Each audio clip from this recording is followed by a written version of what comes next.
Good morning students, how are you? कैसे हो? उम्मीद करता हूँ घर पे होंगे, अच्छे होंगे, स्वस्थ होंगे आप लोग। ठीक है, हम लोग बेटा आज के क्लास के अंदर यूनिट नंबर 6 12th क्लास के अंदर यूनिट नंबर 6 है, उसको स्टार्ट करने जा रहे हैं। यूनिट का नाम है general principles and process of isolation of elements. मतलब कि कुछ ऐसे प्रिंसिपल्स के बारे में हम इस यूनिट के अंदर पढ़ने वाले हैं जो हमारी हेल्प करते हैं एलिमेंट को आइसोलेट करने में from their combined state. Clear है? मेरी इस बात को जरा समझिए, मैं क्या कहने जा रहा हूं, आप लोगों को जरा ध्यान से समझना इन चीजों को। हमारे पास हाइड्रोस्फीयर है, एटमॉस्फेयर है और लिथोस्फीयर है, तीन स्फीयर है। और इन तीनों स्फीयर्स के अंदर कोई ना कोई एलिमेंट या कंपाउंड हम लोगों को मिलते हैं।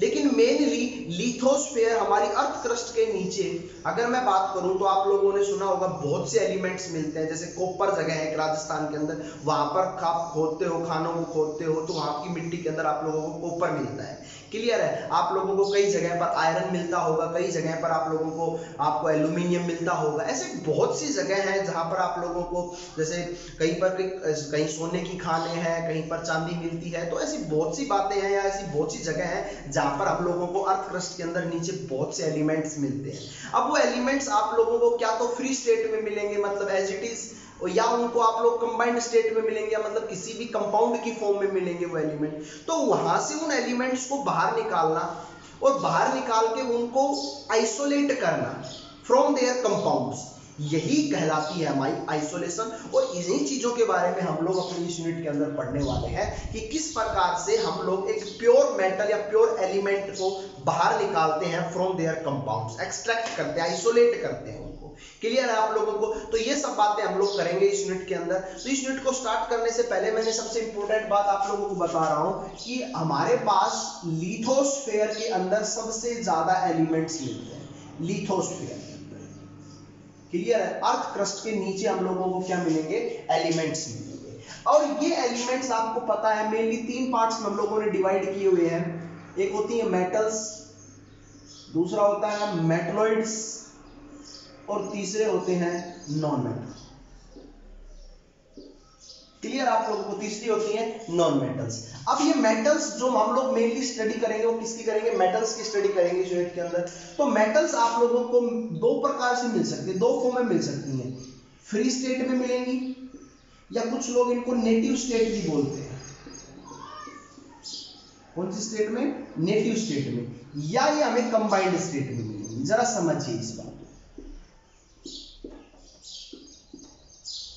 कंबाइंड स्टेट में। मान लो कुछ मेटल मेरे पास ऐसी है जिनके ऊपर कोई भी इफेक्ट नहीं होता, ऑक्सीजन का, कार्बन डाइऑक्साइड का, वाटर वेपर्स का, किसी का भी कोई इफेक्ट नहीं होता, मीनली वो किसी के साथ रिएक्ट करती ही नहीं है। तो वो एलिमेंट्स हमारी कौन सी स्टेट में मिलती हैं? फ्री स्टेट में या नेटिव स्टेट में मिलती हैं। एग्जाम्पल अगर मैं बात करूं तो सिल्वर हो गया, गोल्ड हो गया, प्लेटिनम हो गया। ये कुछ एलिमेंट ऐसे हैं, कुछ मेटल ऐसी है जो हमें फ्री स्टेट में मिलती है। लेकिन कुछ हमारे पास ऐसी भी मेटल्स हैं जो रिएक्ट करती हैं, और ऐसी लगभग सारी मेटल्स हैं जो रिएक्ट करती हैं, ऑक्सीजन के साथ भी करती हैं, CO2 के साथ भी करती हैं, वाटर वेपर्स के साथ भी करती हैं, मॉइस्चर्स के साथ भी करती हैं। तो वो जो मेटल्स होती हैं वो रिएक्ट करती हैं। तो जब भी वो हमें मिलेंगी तो किसकी फॉर्म में मिलेंगी? क्या तो वो ऑक्साइड्स की फॉर्म में मिलेंगी, क्योंकि ऑक्सीजन के साथ रिएक्ट करेगी, CO2 के साथ रिएक्ट करेंगे तो कार्बोनेट की फॉर्म में हम लोगों को मिल सकती हैं। क्लियर है? वो हमें हाइड्रोक्साइड्स की फॉर्म में मिल सकती हैं। क्लियर आप लोगों को? तो कोई भी मेटल जो हमें इनकी सल्फाइड्स, अगर सल्फर के साथ रिएक्ट करें तो हमें किसकी फॉर्म में मिल सकती हैं? सल्फाइड की फॉर्म में मिल सकती हैं। क्लियर आप लोगों को? तो कोई भी मेटल हो जो हमें क्या करे, क्या तो ऑक्साइड्स की फॉर्म में, कार्बोनेट, हाइड्रोक्साइड और सल्फाइड्स की फॉर्म में मिले। इनके अलावा और भी किसी फॉर्म में मिल सकती है। कब? जब वो ऑक्सीजन के साथ रिएक्ट करेंगे, CO2 के साथ रिएक्ट करेंगी, सल्फर के साथ रिएक्ट करेंगी और H2O के साथ रिएक्ट करेंगी। क्लियर है आप लोगों को ये बात? तो ये चीजें अपने पास, जैसे आयरन है, एल्यूमिनियम है, ये कभी भी आपको, आयरन है वो कभी भी आपको Fe की फॉर्म में मिलेगा? नहीं मिल पाएगा। आयरन हमें मेनली किसकी फॉर्म में मिलेगा? क्या तो Fe2O3 की फॉर्म में मिलेगा, Fe3O4 की फॉर्म में मिलेगा। एल्यूमिनियम है, क्या कभी हमें वो एल्यूमिनियम की ही फॉर्म में मिल पाएगा? नहीं मिल पाएगा। तो वो हमें किसकी फॉर्म में मिलेगा? Al2O3 की फॉर्म में मिल सकता है। AlOH थ्राइस की फॉर्म में मिल सकता है, इन फॉर्म में हम लोगों को मिलेगा। क्लियर है? तो कभी भी ये मेटल्स होती हैं वो फ्री स्टेट में ना मिलकर हमें किसकी स्टेट में मिलती हैं, कंबाइंड स्टेट के अंदर मिलती हैं। अब जो फ्री स्टेट में मिलती हैं उन मेटल्स के साथ हम लोगों को ज्यादा कोई दिक्कत है नहीं, आप लोग उनको अर्थ से बाहर निकालोगे और उनको सीधा अपना यूज कर सकते हो थोड़ा प्योरीफाई करने के बाद। लेकिन कंबाइंड स्टेट में जो मेटल्स मिलती हैं उनसे मेटल्स को निकालना, उनसे मेटल्स को आइसोलेट करना हमारे लिए बहुत चैलेंजिंग काम है, मतलब बहुत चैलेंजिंग वर्क है, हम लोगों को काम करना पड़ेगा उसके लिए। कैसे, क्या, किस प्रकार से हम लोग, तो आप लोगों के पास किस प्रकार से कोई भी कंबाइंड स्टेट के अंदर जो मेटल प्रेजेंट है उससे प्योर मेटल निकालना, समझ में आया आपसे, उससे क्या निकालना, प्योर मेटल निकालना और उस मेटल का फिर यूज करना आप लोगों को इस यूनिट के अंदर सिखाया जाएगा कि किस प्रकार से हम लोग क्या करते हैं, मेटल्स को आइसोलेट करते हैं, एक्सट्रैक्ट करते हैं। क्लियर है? कहां से? फ्रॉम देयर कंपाउंड या कंबाइंड स्टेट। क्लियर है? आप लोगों को यहां तक की बातें समझ में आ गई? क्लियर है? तो हम लोग इस यूनिट के अंदर क्या करने वाले हैं आप लोगों को इस बारे में पता चल गया होगा। मेनली मेटल्स दो फॉर्म में मिलती हैं, एक फ्री स्टेट में, दूसरी कंबाइंड स्टेट में। ये चीजें भी हम लोगों को फ्री स्टेट और कंबाइंड स्टेट में मिलती है, लेकिन मैं यहाँ पर ओनली मेटल्स की बात कर रहा हूँ। क्लियर है आप लोगों को? तो ये हमारे पास छोटी सी कुछ बातें थी, जो कुछ जनरल इंट्रोडक्शन पार्ट था, जरा देखिए आगे की तरफ। सो अभी अबंडेंस ऑफ एलिमेंट्स को देखते हैं। तो हमारी जो अर्थ क्रस्ट है उस अर्थ क्रस्ट के अंदर सबसे ज्यादा पाए जाने वाला जो एलिमेंट है वो हमारे पास है बेटा, कौन सा? ऑक्सीजन। कौन सा है? ऑक्सीजन। सबसे ज्यादा अमाउंट में जो पाया जाता है वो कौन सा एलिमेंट है? ऑक्सीजन एलिमेंट है। क्लियर है आप लोगों को? सबसे ज्यादा पाए जाने वाला एलिमेंट हमारी अर्थ क्रस्ट में, मोस्ट अबंडेंट एलिमेंट कौन सा होगा? ऑक्सीजन होगा, जो 49.5 बाई मास परसेंटेज है, मतलब अपने मास का 49.5% मिलता है। क्लियर है आप लोगों को? उसके बाद हम लोगों को बेटा जो मिलता है that is the silicon. Silicon दूसरे नंबर पर है जो हमारे को मोस्ट अबंडेंट एलिमेंट है हमारी अर्थ क्रस्ट पर, जिसका 25.7% बाई मास हमारे को ये मिलता है। क्लियर आप लोगों को? उसके बाद हम लोगों के पास है एल्यूमिनियम। क्लियर? जो थोड़ा बड़ा बना लेता हूं। उसके बाद है हम लोगों के पास aluminium. Third most abundant element है हमारा एल्यूमिनियम, जो 8.3% मिलता है। क्लियर है आप लोगों को? समझ में आ गई आप लोगों को बात? और कुछ परसेंटेज है वो हमारे को कौन मिलता है? 4.7 आयरन। आयरन कितना मिलता है? 4.7% बाई मास। और जो ये बची यहाँ पर हमारे दूसरे मोस्ट अबंडेंट एलिमेंट जो प्रेजेंट होंगे हमारे अर्थ क्रस्ट पर, वो यहाँ पर प्रेजेंट होंगे। क्लियर है आप लोगों को? तो देखो सबसे ज्यादा किसने जगह ऑक्यूपाई की? ऑक्सीजन सबसे ज्यादा मोस्ट अबंडेंट एलिमेंट है। तो first most abundant element oxygen, second most abundant element silicon, third most abundant element aluminium and fourth most abundant element iron. अभी मैं बात कर लेता हूं मोस्ट अबंडेंट मेटल, सबसे ज्यादा पाई जाने वाली मेटल कौन सी है? तो आपको पता ऑक्सीजन क्या है? नॉन मेटल है। सिलिकॉन क्या है? मेटलॉइड्स है। तो मोस्ट अबंडेंट मेटल कौन सी होगी? एल्यूमिनियम मोस्ट अबंडेंट मेटल है। क्लियर है? सेकंड मोस्ट अबंडेंट मेटल कौन सी होगी? आयरन होगी। क्लियर है आप लोगों को?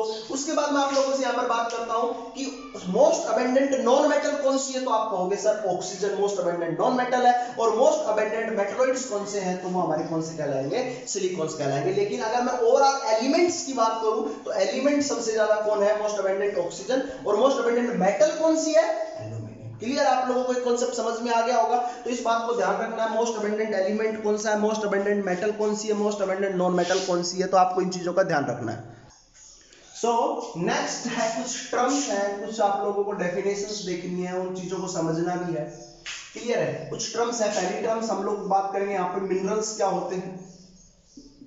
दूसरे नंबर पर हम लोग बात करेंगे ओर क्या होती है। तीसरे नंबर पर हम बात करेंगे गैंग क्या होती है। फोर्थ नंबर पर हम लोग बात करेंगे मेटलर्जी क्या होती है।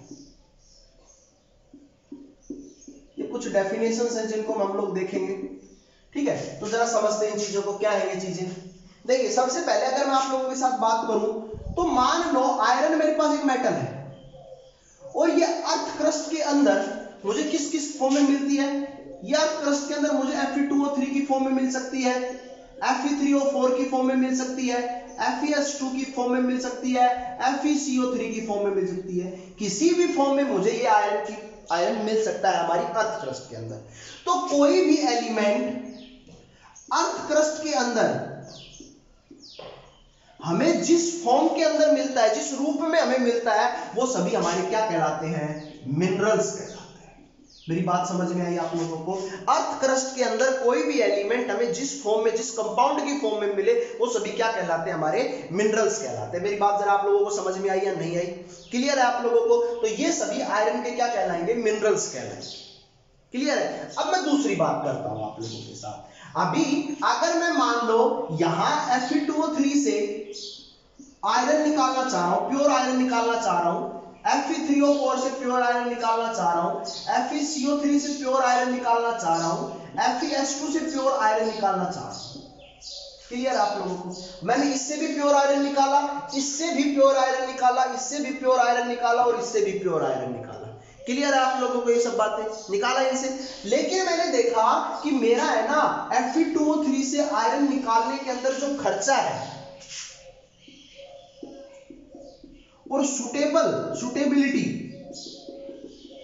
मतलब आसान हुआ मुझे यहां से Fe2O3 से आयरन निकालने में जो मुझे सुटेबिलिटी लगी, मुझे बहुत आसान लगा ये तरीका कि यहां से तो आप आयरन बहुत आसानी से निकाल सकते हैं, और यहां से जब मैं आयरन इससे एक्सट्रैक्ट करता हूं इस ओर से या इस मिनरल से, तो मुझे क्या, मेरा खर्चा, मेरा जो इकोनॉमी है वो भी मेरी क्या हो रही? कम यूज हो रही, खर्चा कम लग रहा है मेरा। क्लियर है? तो जिस मिनरल से हम लोग प्योर मेटल एक्सट्रैक्ट करते हैं, आइसोलेट करते हैं, उसको हम लोग ओर कहते हैं। क्या कहते हैं? उसको हम लोग ओर कहते हैं। मेरी बात समझ में आई आप लोगों को?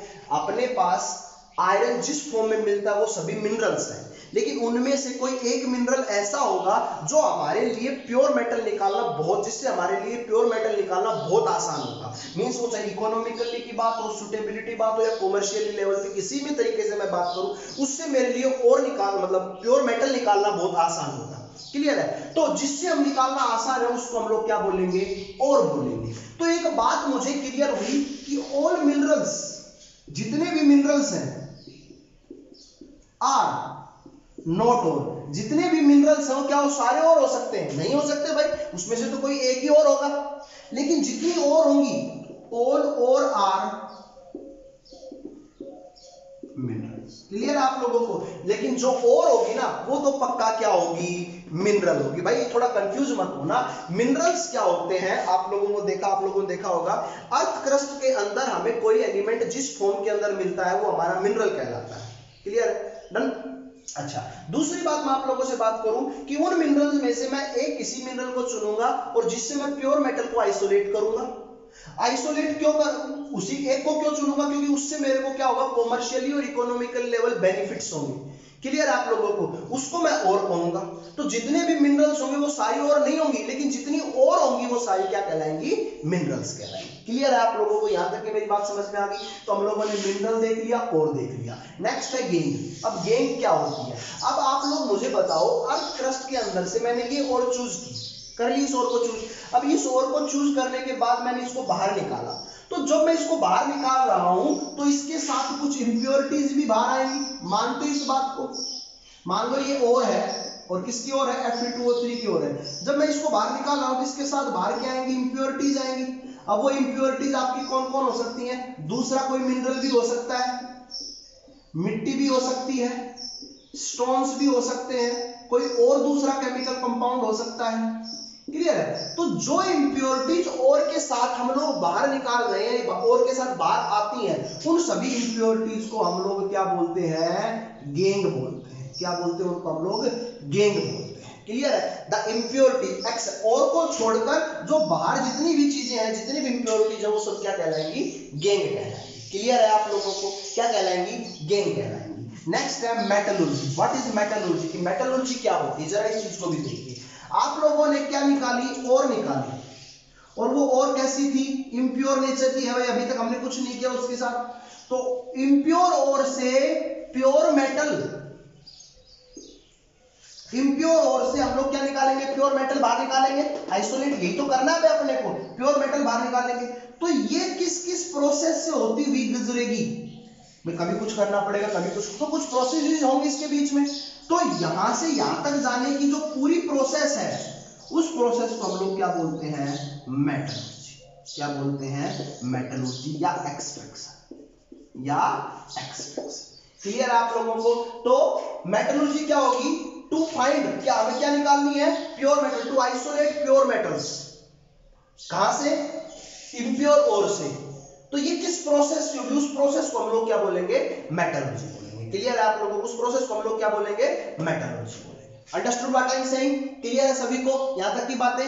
नेक्स्ट देखते हैं कुछ और के नाम, कुछ मेटल्स की और के नाम कौन कौन सी और है। सो मेरे पास ये कुछ और है, आयरन की और है, एल्यूमिनियम की और है, कॉपर की है, लेड की है, मर्क्यूरी की है, और भी एलिमेंट्स की और है। मैं आप लोगों को पीडीएफ सेंड कर दूंगा इस वीडियो के साथ, तो आप लोग देख लेना और उन टेबल्स को अच्छे से अपनी नोटबुक के अंदर उतार लेना।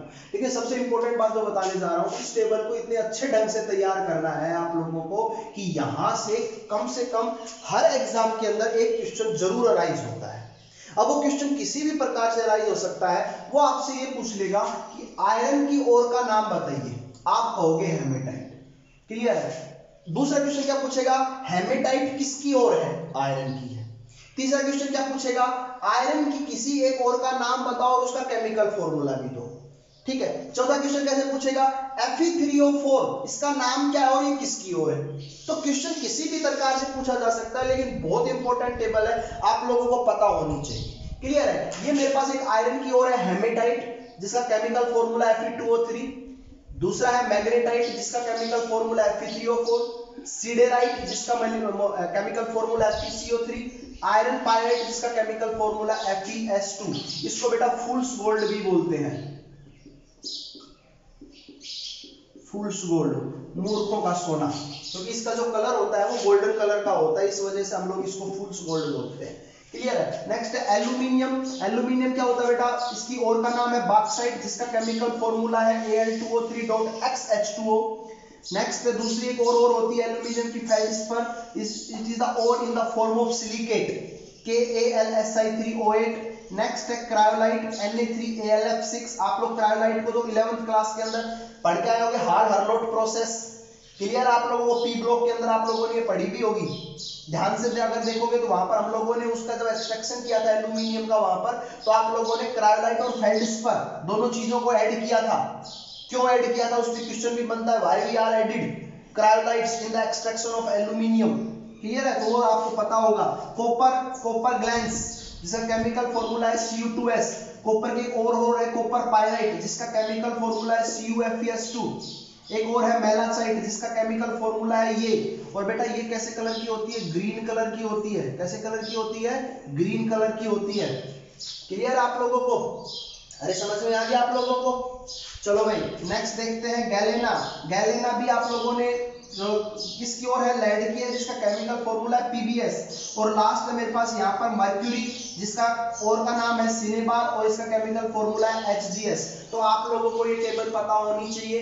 आप लोगों को इस टेबल की PDF दे दी जाएगी, आप लोगों को यहाँ तक का काम पूरा करना है, अपनी बुक से नोट्स बनाने अच्छे तरीके से आप लोगों को, ठीक है। नेक्स्ट क्लास के अंदर हम लोग एक्सट्रैक्शन फिनोमिना को स्टार्ट कर देंगे कि हम लोग किस प्रकार से एक्सट्रैक्शन करते हैं, क्लियर आप लोगों को, किस प्रकार से हम लोग एक्सट्रैक्शन को आगे देखेंगे।